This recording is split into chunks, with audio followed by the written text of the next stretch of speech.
फिर से आप सभी का हार्दिक स्वागत अभिनंदन टीएनसी की इस ऑनलाइन प्लेटफॉर्म में। और आज हमारे साथ हैं बहुत ही शानदार रैंकर्स जिनके बारे में हम जानने वाले हैं और उनकी रैंक बहुत ही शानदार नोट से 2022 के अंदर बहुत ही शानदार रैंक से सिलेक्शन लिया है। तो स्वागत और अभिनंदन प्रिया गोयल का, जो कि ऑल इंडिया 78 रैंक। बहुत बहुत बधाई और शुभकामनाएं। Thank you sir, thank you. Priya, कैसा लग रहा है ऑल इंडिया 78 रैंक के साथ? सर बहुत बहुत अच्छा लग रहा है सर, मजा आ गया। मजा आ गया। 78 रैंक यस बहुत ही शानदार रैंक। क्या आपको पहले सर। से ऐसा लग रहा था कि हाँ 78 रैंक तो मेरी आ जाएगी? सर ऐसा मतलब ये तो पता था कि सिलेक्शन तो डेफिनेटली होगा, मतलब मैंने तैयारी भी बहुत अच्छी की थी, बट पेपर इस बार काफी अनएक्सपेक्टेड आया था, तो मुझे लगा नहीं था और कि इतनी रैंक आ जाएगी मेरी। चलो, ये है, बस तो ये मेरा एकदम क्वेश्चन बीच में सरप्राइज आ हो गया गया। था। लेकिन सबसे पहले हम्म, मैं जितने भी दर्शक हैं आपके इस इंट्रोडक्शन से एक बार बताएं कि आप कहाँ से हैं। वो सबसे पहले इंट्रोडक्शन जानेंगे, उसके बाद हम लंबी चर्चा करेंगे। okay sir. So myself Priya Goyal and I'm from Gangapur city district Savai Madhopur. My father's name Madan Mohan Goyal and my mother's name Sunita Goyal. And मैंने अपनी graduation government college of nursing Jaipur से की है और मैं 2021 की pass out हूँ। Okay, 2021 के लेटेस्ट पास आउट हैं और उसके जस्ट बाद में इतनी अच्छी रैंक। इसके लिए तो मेरी तरफ से एक बार फिर से बहुत बहुत बधाई और शुभकामनाएं, क्योंकि ये बहुत ही कम बच्चों की किस्मत में होता है कि जस्ट पास आउट हो और एक अच्छी रैंक के साथ पास आउट हो। तो बहुत ही शानदार रैंक है। तो ये इंटरव्यू, जो आपका जो इंटरव्यू हो रहा है, ये बहुत सारे बच्चों के लिए बेनिफिशियल होने वाला है। साथ ही साथ आने वाले जो फ्यूचर नर्सिंग एस्पिरेंट है, आपकी इस इंटरव्यू को देखने वाले हैं और उसमें से आप जो बताएंगे वही स्ट्रेटजी वो फॉलो करने वाले हैं। तो सबसे पहले मैं आपसे जानना चाहूंगा कि क्या स्ट्रेटजी रही है आपको इस नॉर्थ सेट में इतनी अच्छी रैंक लाने में?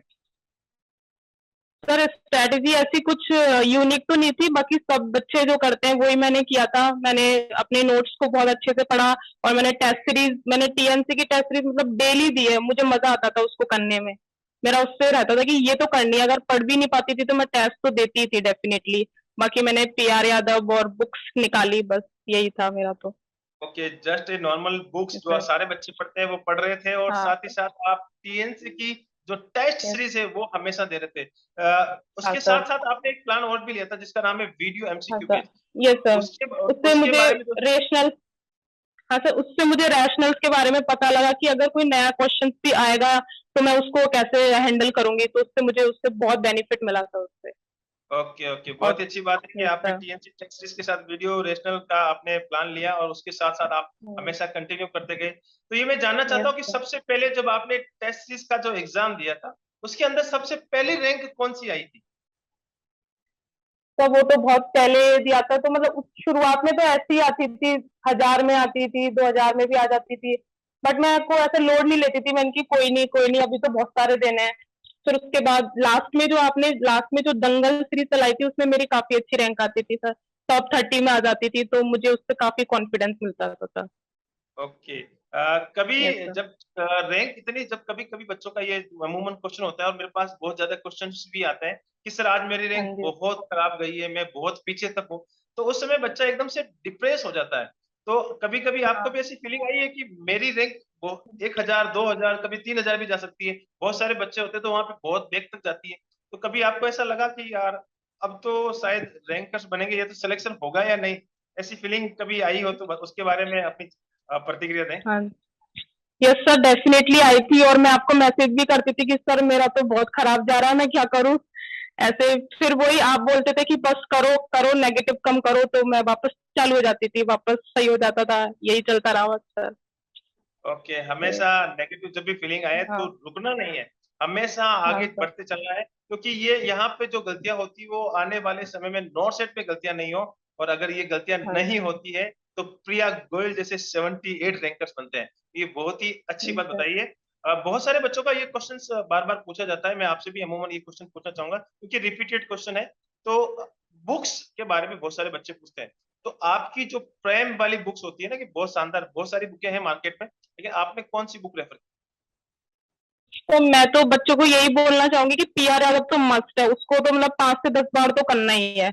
ऐसा नहीं एक बार करके छोड़ दी, 5 से 10 बार उसको करना है और टारगेट हाई करनी है। और सर मैंने तो मौसबी भी की थी, लिप्टन कोड भी थोड़ा बहुत की थी, बस यही, और नोट्स पढ़ने हैं अपने।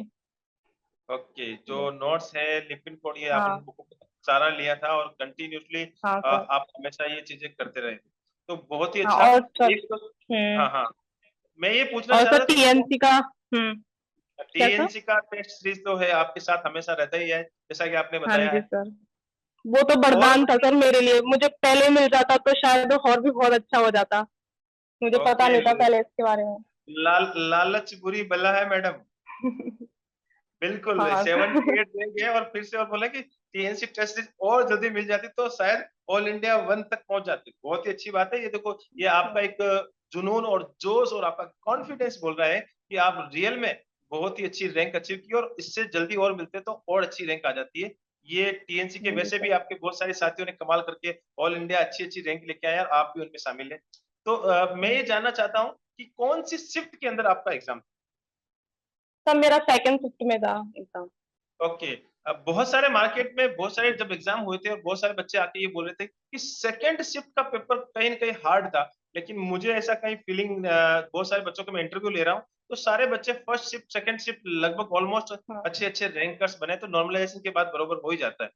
तो जब आप पेपर दे रहे थे सेकंड शिफ्ट का, तब आपको यस सर। कैसा लग रहा था कि टीएनसी टेस्ट सीरीज चल रही है? हाँ सर बिल्कुल। मतलब ऐसा लग नहीं रहा था कि यार इतना खतरनाक पेपर दे रहे हैं, बस बढ़िया लग रहा था। और काफी सारे क्वेश्चंस जो मैंने कर लिए थे टीएनसी में वो वापस आ रहे थे, तो मेरे मतलब चेहरे पे अपने आप स्माइल आ रही थी कि सही जा रहा है सही जा रहा है। तो उससे मुझे बहुत बेनिफिट लगा, जो प्रेशर माइंड में होता है एग्जाम के टाइम पे वो पहले ही निकल गया था इस टीएनसी की वजह से, टेस्ट ओके सीरीज ओके से। ओके। यस बहुत सर। शानदार बात बताई है कि आपको ऐसा लग रहा था कि हाँ भाई बिल्कुल टीएनसी की टेस्ट ही चल रही है। और कई बच्चों का तो हाँ ऐसे सर। रिव्यू है कि सर हम प्रैक्टिस कर रहे हैं, वैसा फीलिंग नॉट सेट के अंदर आ रहा था हाँ और सर कंटिन्यूसली हम बिल्कुल। एग्जाम दे रहे थे, तो बहुत ही अच्छी बात यस। है। कितने क्वेश्चन आपने अटेम्प्ट किए? सर मैंने 180 क्वेश्चन किए थे।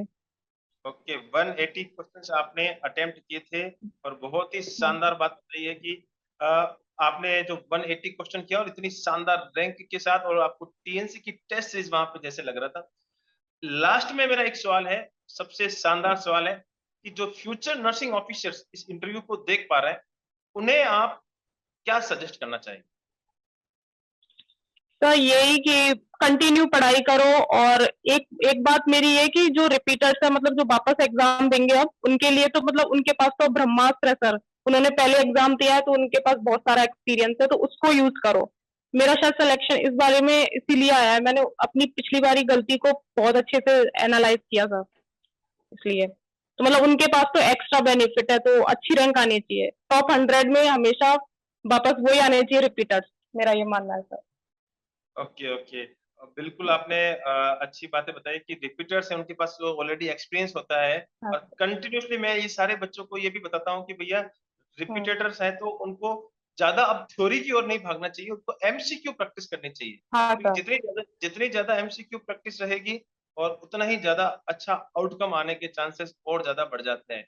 और भी कुछ आप सलाह देना चाहते हैं तो दे सकते सर बस यही है, आप जो बताते हो वो करते जाओ, अपने टीचर्स के ऊपर फेथ रखो, सबसे बड़ा वो बताते हैं, एकदम बेस्ट बताते हैं। हैं। ओके। ये है। ऐसी कोई आप एक चीज बताइए जो टीएनसी में आपको बहुत ही खास लगी हो। सर मतलब मुझे ये डेली जो टेस्ट वाला सीन है ये बहुत अच्छा लगता था। इससे क्या होता है कि रोज मतलब माइंड के ऊपर प्रेशर पड़ता है कि मुझे आज नेगेटिव कम करने हैं, मेरी कल ये रैंक आई थी मुझे आज अच्छा करना है। तो उससे अपने आप अपना माइंड प्रिपेयर होता जाता है। तो एंड ऑफ द डे मतलब सही रहता है उससे सर पूरा। ओके। ये सबसे एक बेस्ट है एक इसका। एक रेगुलरिटी बनी रहती है, कहीं पे हाँ आप सर। वीक होते हैं तो आपको स्ट्रांगनेस पता लगती है, और ये सारी चीजें कंटिन्यूसली चलती है तो अपनी खुद का सेल्फ असेसमेंट होता है। ये बहुत ही शानदार थी। एक चीज और जानना चाहूंगा कि आपका तो सिलेक्शन थोड़ा सा नॉर्थ सेट के अंदर हुआ है, उससे पहले टीएनसी ने आपका कुछ इवैल्यूएशन शीट आपको सौंपी थी? हाँ सर। आपने 3-4 दिन पहले भेजा था मुझे, तो मैंने आपसे पूछा भी था एंड में एग्जाम देने जाने से पहले कि सर मेरा हो जाएगा क्या। तो आपने बोला था कि रैंक आएगी तुम्हारी और मैं इंटरव्यू लूंगा। तो सर वो मुझे बहुत मतलब उस टाइम मुझे हो गया था कि अब अपना हो जाएगा, अब तो चलो ओके। आराम से। बिल्कुल, आप मैं ये बात मैं जानना चाह रहा था कि क्योंकि मुझे पता है हाँ कि जब आपका इवैल्यूएशन शीट तैयार हो रही थी तो मैं उस इवैल्यूएशन शीट की जब हमारी टीम जब तैयार कर रही थी तो ये अवधेश सर के द्वारा टीम को पूरा का पूरा इवैल्यूएशन तैयार किया गया था। लेकिन उस इवैल्यूएशन में जब मैंने देखा था तो मैंने आपको बताया था कि आप बहुत जल्द एक रैंकर्स बनने वाले हैं और मैंने पहले उसी दिन इंटरव्यू का ऐलान कर दिया था कि मैं इंटरव्यू लेने वाला हूँ। तो वो आज हाँ दिन सर। आया है, हमने इंटरव्यू लिया है। बहुत ही अच्छा। और आपने अपने परिवार का नाम, अपने माता-पिता का नाम, अपने जो आपने जहाँ से कॉलेज किए उस संस्थान का नाम, साथ ही साथ टीएनसी का नाम रोशन किया है। आप हमेशा ऐसे ही आगे बढ़ते रहें और अपनी ज़िंदगी में और अपने माता-पिता का नाम रोशन करते रहें। जय हिंद, जय Bharat and Vande Mataram. Thank you. Thank you sir.